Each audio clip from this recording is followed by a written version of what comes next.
Άγγελος Κυριάκου, προπονητής του ΑΟΘΙΒΑ, πρωταθλητές, καταφέραμε έτσι και Άγγελε. Σήμερα ζήσαμε το αποκορύφωμα μια μεγάλη στιγμή.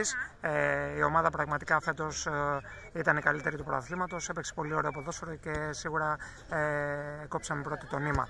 Ήταν πολύ όμορφο αυτό που έγινε σήμερα, γιατί ήταν δύο γενιές που συνέδεσαν εδώ το ποδόσφαιρο, οι παλέμαχοι του ΑΟΘΙΒΑ που έχουν φέρει πάρα πολύ μεγάλες επιτυχίες στην ομάδα, και σίγουρα η φετινή ομάδα που έκανε την πολύ καλή αυτή πορεία, και σίγουρα ο αγώνας μας δεν σταματάει εδώ. Υπάρχει προσπάθεια για η διαδικασία των μπαράζ, και ευελπιστούμε όλοι μαζί και με τον κόσμο του ΑΟΘΙΒΑ που θα είναι μαζί μας στη διαδικασία των μπαράζ να τα καταφέρουμε να βγει η ομάδα στη ΓΑΜΑ Εθνική. Πώς είναι το πρόγραμμα, πώς το είδατε?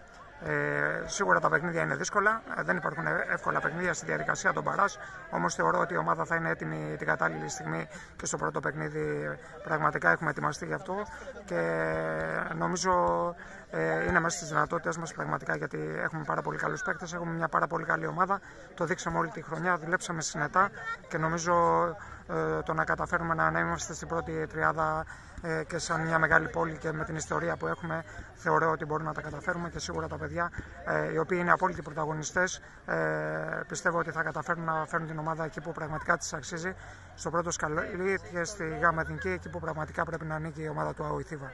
Ευχαριστώ πολύ. Να είσαι καλά.